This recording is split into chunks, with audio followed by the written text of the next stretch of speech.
ಸರ್ವಮಂಗಳಮಾಂಗಲ್ಯೆ ಶಿವೆ ಸರ್ವಾರ್ಥಸಾಧಿಕೆ ಶರಣ್ಯೆ ತ್ರ್ಯಂಬಕೆ ದೇವಿ ನಾರಾಯಣಿ ನಮೋಸ್ತುತೆ. ನಮಸ್ಕಾರ ವೀಕ್ಷಕರೇ, ವೃಶ್ಚಿಕ ರಾಶಿಯವರಿಗೆ ಜೂನ್ ತಿಂಗಳು ಹೇಗಿರುತ್ತೆ ಅಂತ ನೋಡೋಣ. ಮೊದಲಿಗೆ ನಿಮ್ಮ ದ್ವಿತೀಯ ಮತ್ತು ಪಂಚಮ ಭಾವಾಧಿಪತಿಯಾದ ಗುರು ಇಷ್ಟು ದಿನ ಬಂದು ಅಷ್ಟಮದಲ್ಲಿ ಇದ್ದಿದ್ದರಿಂದ ನಿಮಗೆ ತುಂಬಾ ಸಮಸ್ಯೆ ನೀವು ನೋಡಿದ್ದೀರಾ. ಸಡನ್ ಖರ್ಚಾಗೋದಿರಲಿ ಮತ್ತು ನಿಮ್ಮ ಆರೋಗ್ಯದ ಸಮಸ್ಯೆಯಿಂದನೂ ತುಂಬ ಕಷ್ಟಪಟ್ರಿ ನೀವು. ನೋವು, ಅವಮಾನ, ನಿರಾಸೆ ಮತ್ತು ಹಣದ ನಷ್ಟ ಅಂದರೆ ಲಾಸ್ ಆಗೋದು. ಇನ್ನೊಂದು ಕಡೆ ಪಂಚಮದಲ್ಲಿ ಶನಿಯಿಂದನೂ ನಿಮಗೆ ತುಂಬಾ ಟೆನ್ಷನ್ ಆಗ್ತಾಯಿತ್ತು ಮತ್ತು ಶತ್ರುವಿನಿಂದನೂ ತುಂಬ ತೊಂದರೆ ಪಟ್ರಿ ನೀವು. ಈಗ ಎಲ್ಲ ಸಮಸ್ಯೆಗಳಿಗೆ ಒಂದು ಅಂತ್ಯ ಅನ್ನೋದು ಆಗುತ್ತೆ. ಜೂನ್ 2ರಂದು ಗುರು ಬಂದು ಅಷ್ಟಮದಿಂದ ನವಮ ಭಾವಕ್ಕೆ ಅಂದರೆ ಭಾಗ್ಯಸ್ಥಾನ, ಅದೃಷ್ಟ ತಂದುಕೊಡ್ತಾನೆ ಗುರು. ಅದು ಕೂಡ ಕರ್ಕಾಟಕ ರಾಶಿಯಲ್ಲಿ ಗುರು ಉಚ್ಚವಾಗಿ ಸಂಚಾರವನ್ನು ಮಾಡೋದ್ರಿಂದಾಗಿ 12 ರಾಶಿ ಎಲ್ಲ ರಾಶಿಯವರೆಗೂ ಸ್ವಲ್ಪ ಪ್ರಮಾಣದ ಗುರುಬಲ ಇದ್ದೇ ಇರುತ್ತೆ.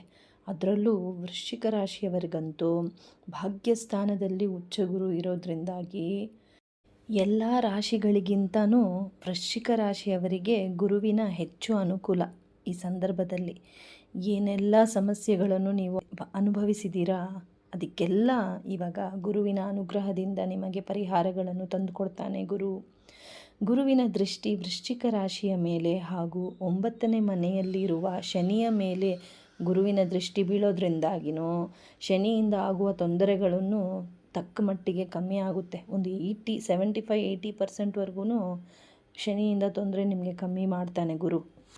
ತುಂಬ ಸಮಯದಿಂದ ಆರೋಗ್ಯದ ಸಮಸ್ಯೆಯಿಂದ ತೊಂದರೆ ಅನುಭವಿಸ್ತಾ ಇರೋರ್ಗು ಗುರುವಿನ ಸಂಚಾರ ಆರೋಗ್ಯದಲ್ಲಿ ಸುಧಾರಣೆ ಮಾಡ್ತಾನೆ.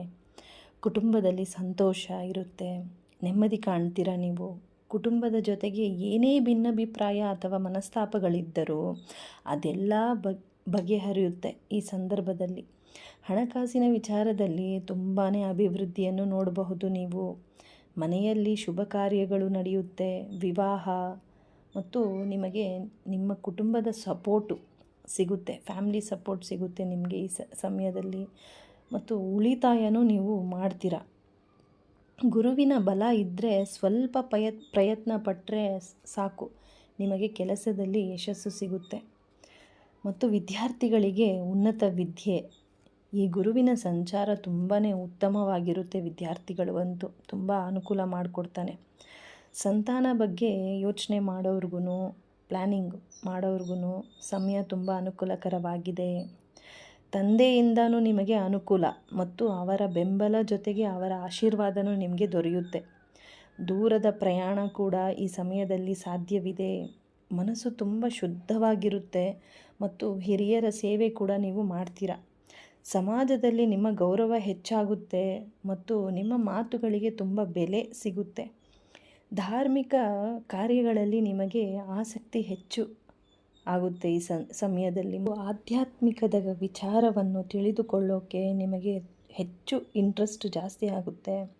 ಮತ್ತು ಈ ಸಮಯದಲ್ಲಿ ನೀವು ಅತಿಯಾದ ಆತ್ಮವಿಶ್ವಾಸ ತಂದ್ಕೋಬೇಡಿ ಮತ್ತು ನಿಮ್ಮ ಮಾತು ಸೌಮ್ಯವಾಗಿರಲಿ.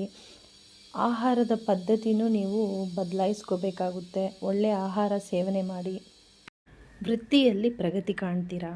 ಆರ್ಥಿಕ ಲಾಭವು ತುಂಬ ಪ್ರಬಲವಾಗಿರುತ್ತೆ. ಹೊಸ ವ್ಯವಹಾರಗಳಿಗೆ ಉತ್ತಮ ಸಮಯ ಅಂತ ಹೇಳ್ಬೋದು. ಈ ಸಮಯದಲ್ಲಿ ನಿಮ್ಮ ದೃಷ್ಟಿಕೋನವೇ ಆಶಾವಾದದ ಕಡೆಗೆ ಬದಲಾಗುತ್ತೆ ಮತ್ತು ಪ್ರಭಾವಿ ವ್ಯಕ್ತಿಗಳಿಂದ ಬೆಂಬಲನೂ ನೀವು ನಿರೀಕ್ಷಿಸಬಹುದು. ಆದರೆ ಪಂಚಮದಲ್ಲಿ ಶನಿ ಇರೋದ್ರಿಂದಾಗಿ ವಿದ್ಯಾರ್ಥಿಗಳಿಗೆ ಸ್ವಲ್ಪ ಓದೋದ್ರಲ್ಲಿ ಗಮನನೇ ಇರಲ್ಲ. ಆದರೆ ಗುರುವಿನ ದೃಷ್ಟಿ ಶನಿಯ ಮೇಲೆ ಇರೋದ್ರಿಂದಾಗಿ ವಿದ್ಯಾರ್ಥಿಗಳು ಸ್ವಲ್ಪ ಮೊದಲಿಗಿಂತ ಇವಾಗ ಗಮನ ಜಾಸ್ತಿ ಹರಿಸ್ತಾರೆ ಓದಿನ ಮೇಲೆ. ಮತ್ತು ನೀವು ಪ್ರೀತಿ ಪಾತ್ರರ ಜೊತೆಗೆ ಮಾತನಾಡುವಾಗ ಎಚ್ಚರಿಕೆಯಿಂದ ಮಾತಾಡಬೇಕಾಗುತ್ತೆ. ಜೂನ್ 20ನೇ ತಾರೀಕುವರೆಗೂ ನಿಮ್ಮ ರಾಶ್ಯಾಧಿಪತಿಯಾದ ಕುಜ ಬಂದು ಷಷ್ಠಮದಲ್ಲಿ ಸ್ವಕ್ಷೇತ್ರದಲ್ಲಿ ಇರೋದ್ರಿಂದಾಗಿ ಹೆಚ್ಚು ಶಕ್ತಿಶಾಲಿಯಾಗಿ ಫೀಲ್ ಮಾಡ್ತೀರಾ ನೀವು. ಇದರಿಂದ ನಿಮಗೆ ಸ್ಪರ್ಧಿಗಳಿರ್ತಾರಲ್ವ, ಕಾಂಪಿಟೇಟರ್ಸ್ ಕೆಲಸ ಜಾಗದಲ್ಲಿ, ಅವರ ಹತ್ರ ನೀವು ಗೆಲ್ತೀರ, ಜಯ ಸಿಗುತ್ತೆ ನಿಮಗೆ. ಮತ್ತು ಕಾನೂನು ವಿಷಯ ಅಥವಾ ಯಾವುದೇ ವಿವಾದಗಳು ಇದ್ದರೂ ಅದೆಲ್ಲದಕ್ಕೂ ಪರಿಹಾರ ಸಿಗುತ್ತೆ. ಕಾಂಪಿಟೇಟಿವ್ ಎಕ್ಸಾಮ್ಸ್ ಕೊಡೋರಿಗೂ ಉತ್ತಮವಾದ ಸಮಯ ಅಂತ ಹೇಳ್ಬೋದು. ಕುಜ ಷಷ್ಠಮದಲ್ಲಿ ಇರೋದ್ರಿಂದಾಗಿ ನಿಮ್ಮಲ್ಲಿ ನಾಯಕತ್ವದ ಗುಣ ಹಾಗೂ ಆತ್ಮವಿಶ್ವಾಸದಿಂದ ಯಶಸ್ಸು ಸಿಗುತ್ತೆ.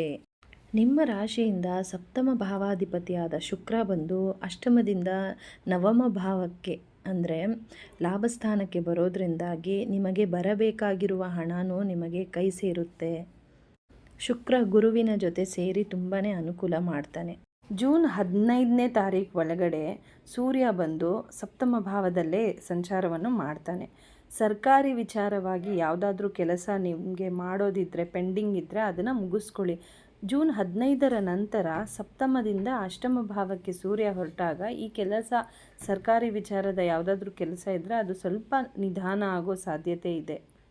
ಚತುರ್ಥದಲ್ಲಿ ರಾಹು, ದಶಮದಲ್ಲಿ ಕೇತು ಇರೋದ್ರಿಂದಾಗಿ ನಿಮ್ಮ ಮನೆಯ ಜವಾಬ್ದಾರಿಗಳು ಮತ್ತು ವೃತ್ತಿ ಜೀವನದ ನಡುವೆ ಸಮತೋಲನವನ್ನು ಮಾಡಿಕೊಳ್ಬೇಕಾಗುತ್ತೆ. ನೀವು ಮನೆಯನ್ನು ನವೀಕರಿಸಲು ತುಂಬಾ ಇಚ್ಛೆ ಪಡ್ತೀರಾ, ಆದರೆ ಐಷಾರಾಮಿಯ ವಸ್ತುಗಳ ಮೇಲೆ ಹೆಚ್ಚು ಖರ್ಚು ಮಾಡೋದನ್ನು ನೀವು ತಪ್ಪಿಸ್ಬೇಕು. ಈ ಸಂದರ್ಭದಲ್ಲಿ ಆರೋಗ್ಯದ ವಿಚಾರ ಹೇಳಬೇಕಾದ್ರೆ ಸಣ್ಣ ಒತ್ತಡ ಅನ್ನಿಸ್ಬೋದು.